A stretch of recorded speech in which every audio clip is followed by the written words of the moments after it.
महाशिवरात्रि व्रत की पौराणिक कथा। पूर्व काल में चित्रभानु नामक एक शिकारी था। जानवरों की हत्या करके वह अपने परिवार को पालता था। वह एक साहूकार का कर्जदार था, लेकिन उसका ऋण समय पर ना चुका सका। क्रोधित साहूकार ने शिकारी को शिव मठ में बंदी बना लिया। संयोग से उस दिन शिवरात्रि थी। शिकारी ध्यान मग्न होकर शिव संबंधी धार्मिक बातें सुनता रहा। चतुर्दशी को उसने शिवरात्रि व्रत की कथा भी सुनी। शाम होते ही साहूकार ने उसे अपने पास बुलाया और ऋण चुकाने के विषय में बात की। शिकारी अगले दिन सारा ऋण लौटा देने का वचन देकर बंधन से छूट गया। अपनी दिनचर्या की भांति वह जंगल में शिकार के लिए निकला, लेकिन दिन भर बंदी गृह में रहने के कारण भूख प्यास से व्याकुल था। शिकार खोजता हुआ वह बहुत दूर निकल गया। जब अंधकार हो गया तो उसने विचार किया कि रात जंगल में ही बितानी पड़ेगी। वह वन में एक तालाब के किनारे एक बेल के पेड़ के ऊपर चढ़कर रात बीतने का इंतजार करने लगा। बिल्व वृक्ष के नीचे शिवलिंग था, जो बिल्व पत्रों से ढका हुआ था। शिकारी को उसका पता न चला। पड़ाव बनाते समय उसने जो टहनियाँ तोड़ी वे संयोग से शिवलिंग पर गिरती चली गईं। इस प्रकार दिन भर भूखे प्यासे शिकारी का व्रत भी हो गया और शिवलिंग पर बिल्व पत्र भी चढ़ गए। एक पहर रात्रि बीत जाने पर एक गर्भवती हिरनी तालाब पर पानी पीने पहुंची। शिकारी ने धनुष पर तीर चढ़ाकर ज्यों ही प्रत्यंचा खींची। हिरनी बोली, मैं गर्भवती हूँ, शीघ्र ही प्रसव करूंगी। तुम एक साथ दो जीवों की हत्या करोगे, जो ठीक नहीं है। मैं बच्चे को जन्म देकर शीघ्र ही तुम्हारे समक्ष प्रस्तुत हो जाऊंगी, तब मुझे मार देना। शिकारी ने प्रत्यंचा ढीली कर दी और हिरनी जंगली झाड़ियों में लुप्त हो गई। प्रत्यंचा चढ़ाने तथा ढीली करने के वक्त कुछ बिल्व पत्र अनायास ही टूटकर शिवलिंग पर गिर गए। इस प्रकार उससे अनजाने में ही प्रथम प्रहर का पूजन भी संपन्न हो गया। कुछ ही देर बाद एक और हिरनी उधर से निकली। शिकारी की प्रसन्नता का ठिकाना न रहा। समीप आने पर उसने धनुष पर बाण चढ़ाया।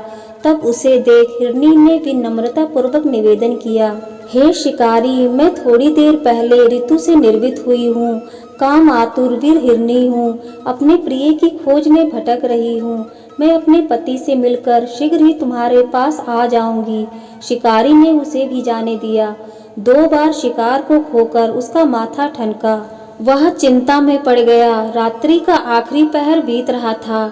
इस बार भी धनुष से लगकर कुछ बेलपत्र शिवलिंग पर जा गिरे तथा दूसरे पहर की पूजन भी संपन्न हो गई।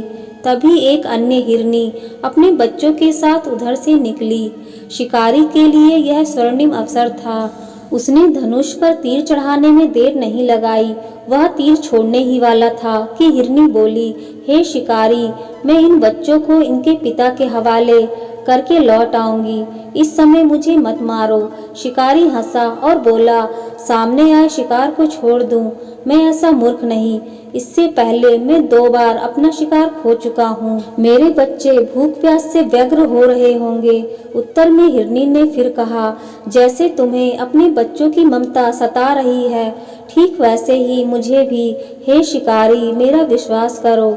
मैं इन्हें इनके पिता के पास छोड़कर तुरंत लौटने की प्रतिज्ञा करती हूँ। हिरनी का दुख भरा स्वर सुनकर शिकारी को उस पर दया आ गई।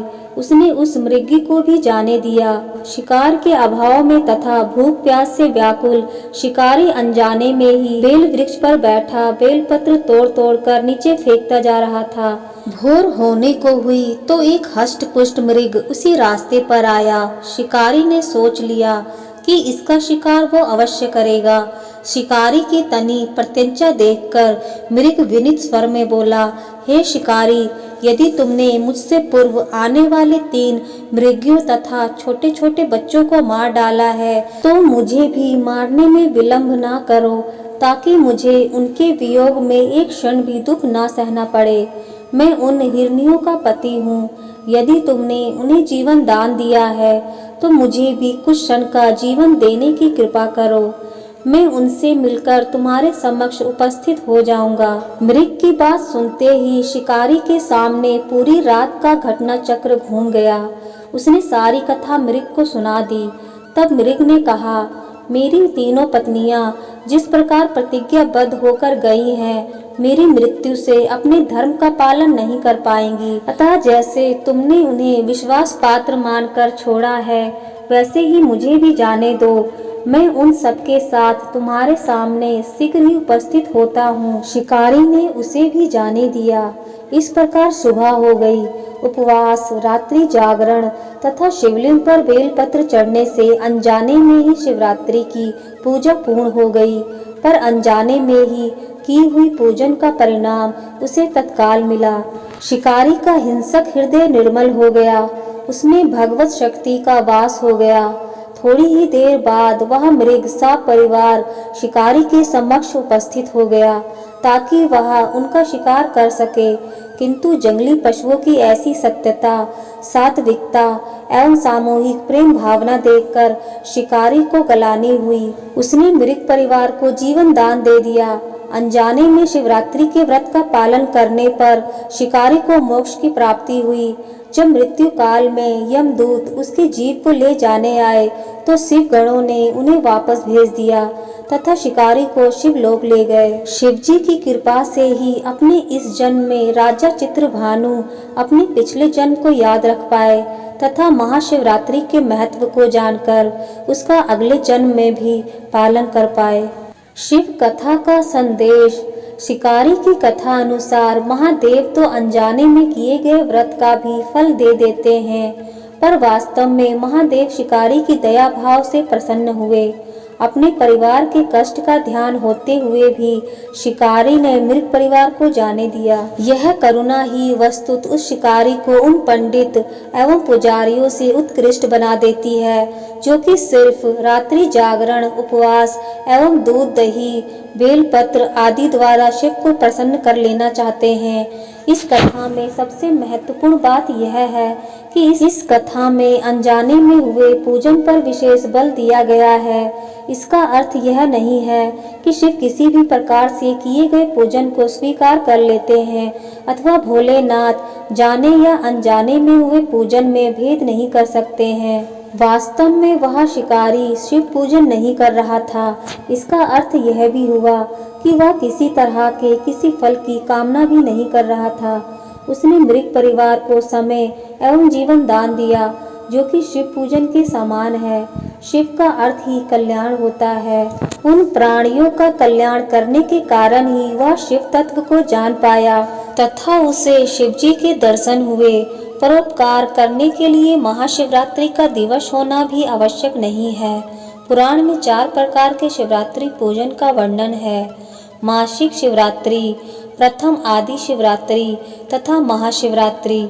पुराण में वर्णित अंतिम शिवरात्रि है नित्य शिवरात्रि। वस्तुत प्रत्येक रात्रि ही शिवरात्रि है।